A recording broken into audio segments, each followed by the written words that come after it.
So Mark, excited to be finally publishing our new book, Deep Selling. It's been a work in progress, a long time coming. Combined experience in B2B sales, 55 years we worked out. Yeah. And you've just finished your PhD, 6 years? Yeah, well, nearly 6 years, absolutely, yeah. So 5.5 years of hard work and toil, but also a lot of reward.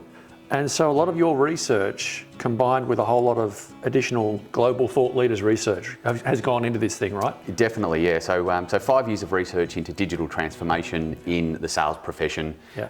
And we touched right across the sales process and right across the sales organisation's hierarchy too. Yeah. So we didn't want to just understand how salespeople experienced digital technology and digital transformation. Yep. We wanted to understand how the entire sales organisation, and by extension the entire organisation, experienced digital technology and what the implications and consequences were.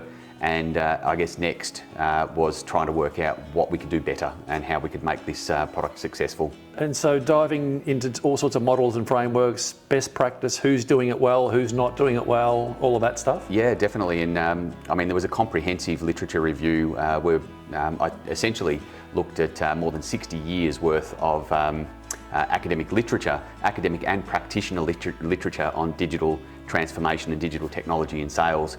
And it's a really, really interesting subject, and it's been researched upside down and inside out, but it's just amazing the new insights we were still able to draw off the back of this great subject, looking at a multi-level understanding of digital transformation and how it affects multiple players differently within the sales organisation. And of course, when you started 6 years ago, I guess no one had any real idea about Gen AI and what was going to happen almost 12 months ago. So now we're in the age of AI and it's all accelerating. It's amazing, you know, when I started the PhD, there was no COVID, so it was before COVID had struck, and video conferencing systems were available, but people weren't utilising them. Digital technology was being used more as a support system, and then it became a necessity very, very quickly when COVID hit. And then in March 2020, generative AI was essentially thought of and released a few years later, and generative AI has completely changed the game, or has the potential to change the game, I should say, in selling. Well, listen, you know my view. I've got a view that it has changed the game already, because now you've got buyers who are enabled with ChatGPT and all of the other tech to very quickly make decisions about unbounded decisions or bounded decisions about, you can talk about that in a second, but about which partners, which solutions, which products they should be looking at. So it is, by default, it is changing the game for salespeople because buyers are now enabled. Yeah, absolutely. And buyers have been enabled with technology for some time, right? So since the internet age, buyers have been able to look up and search, and they're the purveyors of the information now. The salespeople are not. Yes. But generative AI just supercharges that whole process. The whole thing. And essentially, generative AI has access to all of the information in the world all at once. Which has never been available in the history of humankind. So it's completely unbound. It doesn't have any limits. And where that's going to take us in the future is going to be incredibly interesting for the sales profession. No longer can I be a snake oil salesman and say, hey, you should buy my product because of maybe some false claims that some people have been putting into the market. It has to be factual, it has to be value adding, and it has to support the customer to create value. So what's our role as salespeople in the age of AI? That's really, really an interesting area. Well, it fascinated me 2012 when I wrote my first book, but you know, how is the role evolving against the backdrop of all of this change in the buyer behaviour?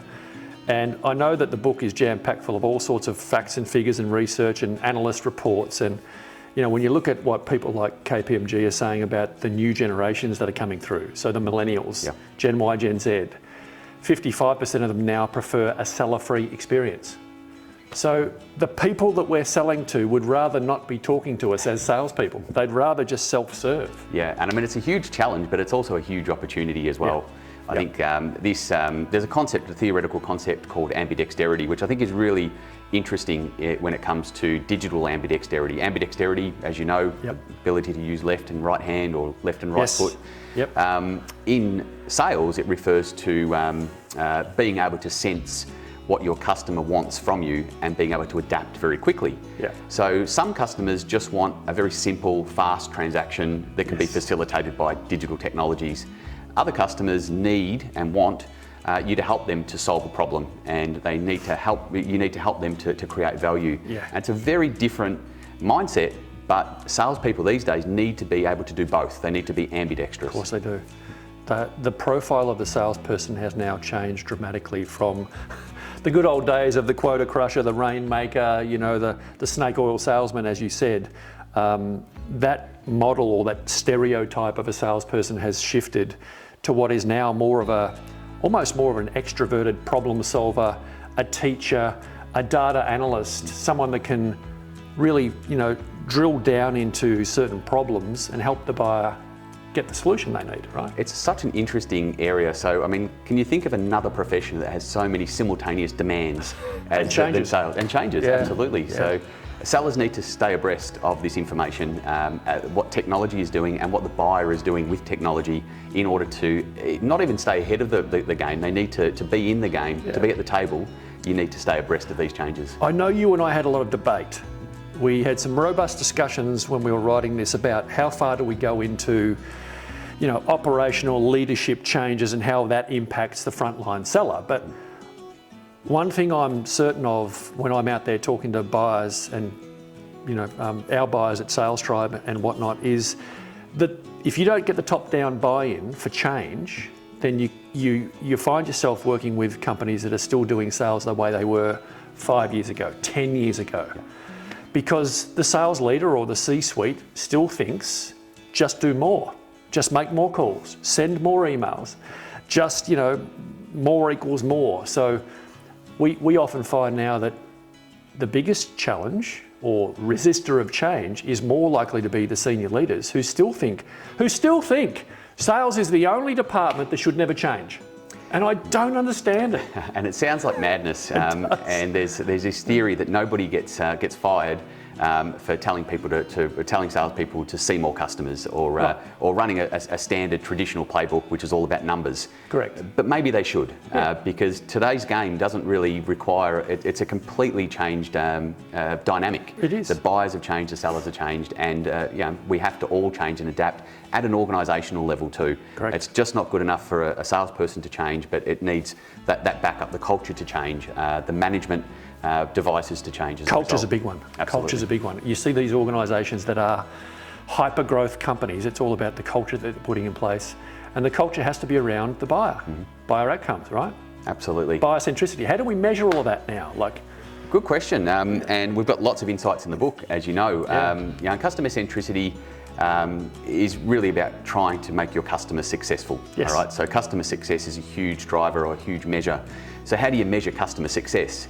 There's some really interesting research which has come out over the last only 6 months into customer success. And it's not just NPS scores, right? No, absolutely not. I mean, NPS is part of it. It can be, but on its own, NPS is not really telling you a great deal about your customer's health. Yep. So customer health is really the measure, and customer health is a mix of quantitative and qualitative assessment. So NPS, of course, but we also want to understand how the customer is using our product.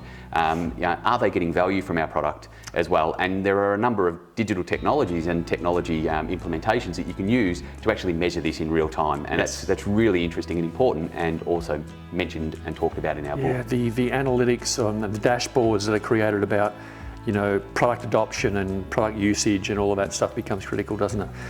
And this leads perfectly into something that we've talked about quite a bit in the book as well, which is the corresponding shift in playbooks, sales playbooks. Once upon a time, everybody had a marketing-led playbook, sales-led playbook, that was what we call heavy touch, right? It was lots of steps in the journey through to customer success.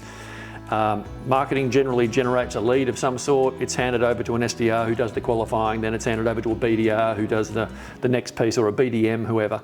But lots of steps and high cost of customer acquisition. You and I know from the research that we've been doing, talking to companies, that everybody's looking to try and lower the cost of customer acquisition. So going from heavy touch down to light touch, putting in self-service wherever possible, putting in automation and using the tools is obvious. But then there are some companies and some products that lend themselves to going to zero touch. That's the holy grail, right? And in certain situations, a zero-touch playbook is possible and incredibly desired by both seller and buyer. Yeah. So if I can lower my cost of going out and acquiring customers, at the same time I can focus on lifetime customer value, and I can, make sure that we're working with customers who can become those raving fan customers, those recommenders, then I've got the holy grail there too, right? Because I've got a low cost of acquiring and I've got high customer value lifetime. Yeah. So you're out talking with salespeople all the time. Yeah. So what are the key challenges that you're seeing? What are they telling you their key challenges? It's changing almost daily, but the one thing that they're all grappling with now, no surprise to you, is how do I just start a conversation with an educated buyer who no longer wants to meet me in person? So we often use the term, opening is now the new closing. When I first started selling, Mark, it was all about, can Graham close the deal? It's all about closing the deal, right? Now it's about, how do I open a conversation? How do I seed and grow? How do I nurture and grow relationships? Doesn't matter how good you are at executing your playbook if you can't start the conversation. So most of the organisations that we work with at Sales Tribe are struggling with that key thing. How do I start the conversation? Create the visibility, get attention, build an audience, and then just initiate a conversation. Yeah, and I think we talk about some really interesting insights in the book around buyer intent, how to understand, measure buyer intent, how to find customers. So what other strategies do we talk about in the book that would be interesting? Well, you're right, propensity to buy. How do I start to look at true data-led selling? Data dictates direction. I love those three words, data dictates direction. In a B2B setting, the same as in a B2C setting, buyer actions are like, they leave little footprints, don't they? Everything we do leaves a footprint. So if we can get smart in the sales department on how we collect information and how we piece the puzzle together to start to realise, okay, this buyer might be down funnel slightly now, propensity to buy might be here, you've got a lead score that might be up here. Now's the time to reach out with this message on this channel, etc., etc. In a way, and I know we talk about it in the book, but in a way we just have to learn how to sell smarter in a world of smarter buyers.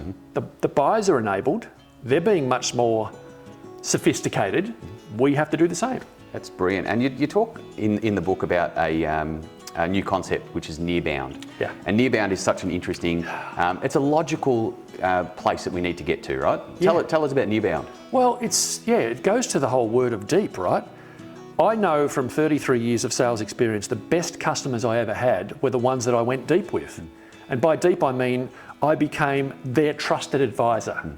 I know it's an overused term, but people love that idea that I've got Mark I can call anytime, he's my trusted advisor, right? So going deep. That concept now, given what we just talked about with the challenge of getting attention, cutting through all the noise, initiating a conversation, now we have to look a little bit closer to home. So what does that mean? Businesses that are in my proximity, so existing customers of course, but suppliers, partners, organisations that we work with within our ecosystem. That's what's driving this near-bound push. So outbound is dead, inbound is increasingly difficult to make work. The next logical thing is, if you're going to go deep, then let's look at who are the companies that already know us, trust us, hopefully like us, and work with those guys to optimise your opportunities within that near-bound community or ecosystem. And I think this whole idea of leveraging your network and leveraging your ecosystem is, it's really hot right now in academia, and it's just starting to get those the interest of practitioners, because it absolutely, especially when the markets start to contract and things get a little bit harder, and that's the obvious place to fish. We talk about deep selling as blue ocean strategy. You need to go deep. If everyone's fishing in those shallow waters, you're not going to catch anything. You need to have a strategy for being able to go deep, and that's where the whales are. And that's what the buyer wants. Yes, absolutely. More importantly, so this is all aligned beautifully. And I love the fact that we've chosen the term deep selling, because it truly is.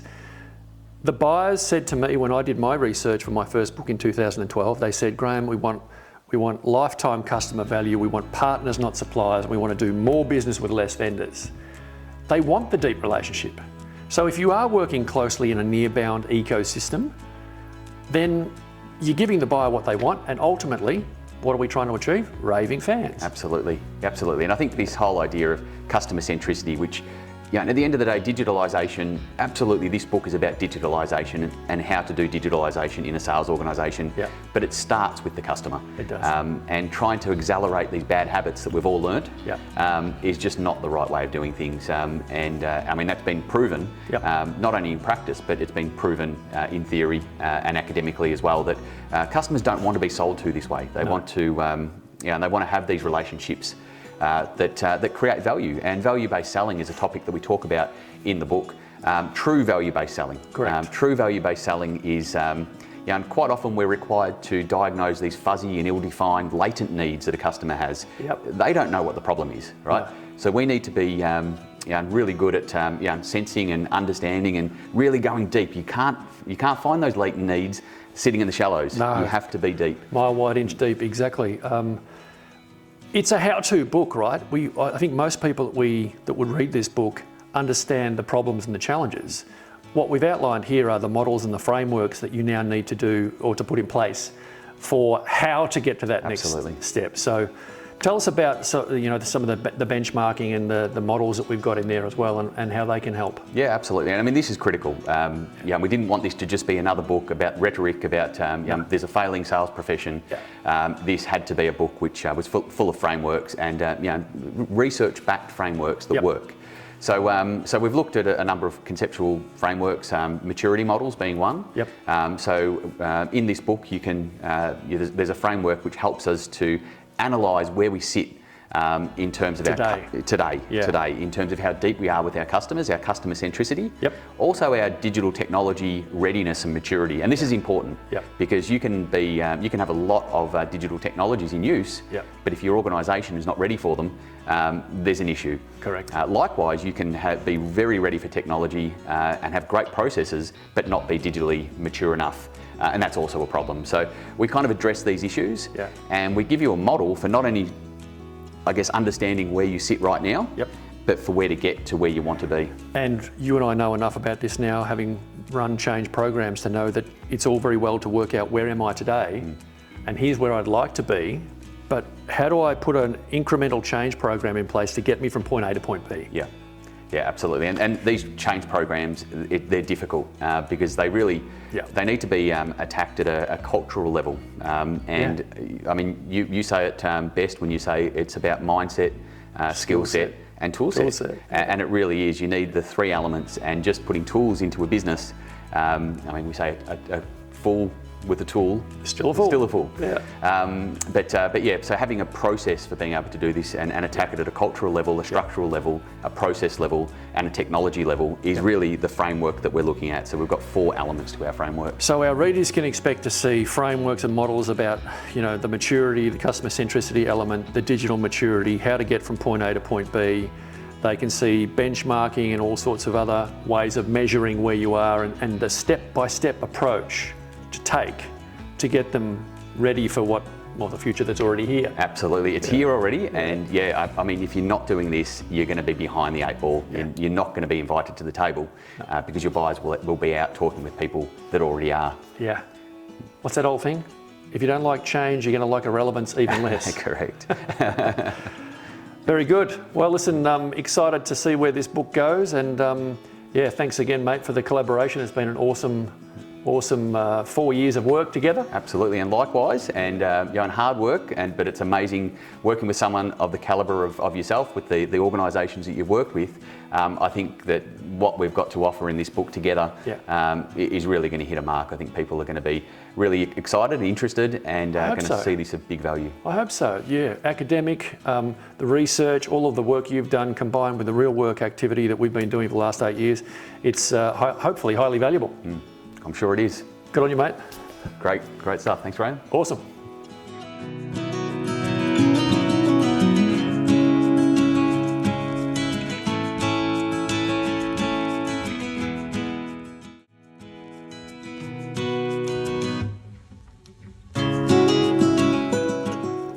Mark, one of the topics we dive into here, which is obvious with the title of the book, Deep Selling, is that B2B buyers typically want to do more business with less vendors. This whole concept of vendor consolidation. The ability for a supplier to bring new products and new services and new value, as you say. What is that thing you say? Recurring revenue requires recurring value. So going deep with your buyer is exactly what they want. And yet, most of the companies that we work with at Sales Tribe are still very heavily focused on the old chasing net new logos. And I know you need a balance, acquisition versus retention. Yeah. Some of it comes back to the old way that, companies are measured by the street, the share markets, it's all about recurring revenue, quarterly reporting and all that stuff. Put all that aside. To give the buyer what the buyer wants, we shouldn't be a mile wide and an inch deep with all of those existing customers. We should be going deep because that's where the high profit is. The longer you work with a particular buyer, the higher your margin gets theoretically over time. So why aren't we spending more time doing the deep stuff? Why are so many businesses still chasing net new? It's crazy. And I think one of the interesting statistics, we know that we derive more value from our customers the longer that they stay with us, right? Yeah. Their lifetime customer value. Yep. And for most businesses, existing customers represent between 60 and 80% of their revenue overall. Yet when you have a look at the way sales teams are structured, quite often the bulk of the resources are allocated to chasing new customers. Yeah. So it really doesn't make sense when you look at it in the cold, hard light of day. It's a bit like that book which I read a while ago, loved it, the Flipped Funnel by Joseph Jaffe.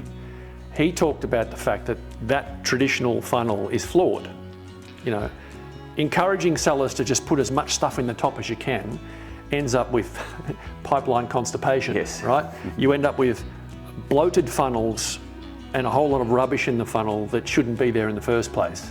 So his view was, and I love this, his view was flip the funnel. The funnel now looks like that. And instead be very narrow in your focus about who you're going to work with and who you're not. And then land and expand through the funnel.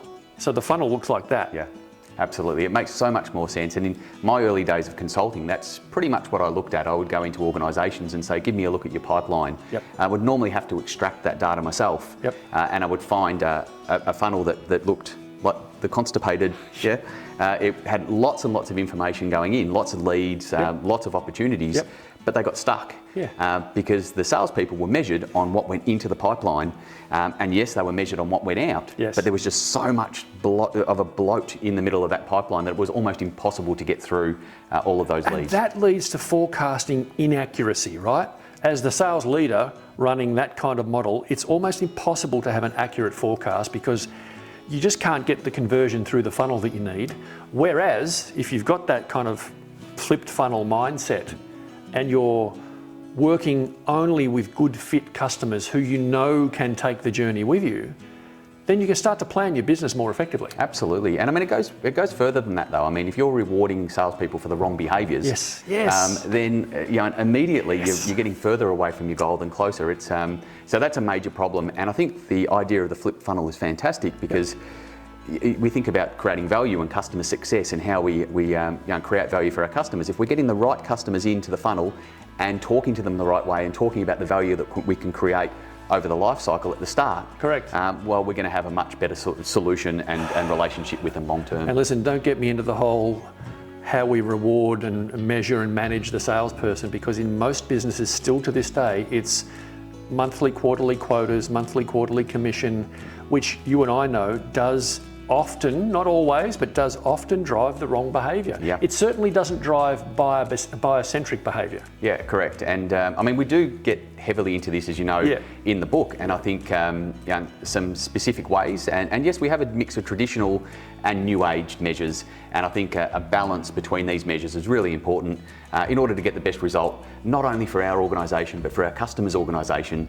And we go back to the old saying, if our customers are happy and they're successful with our product, then we will be successful. It's really simple, but it's the reality. The more we simplify things, the better. And I love the old, the raving fan, happy customer.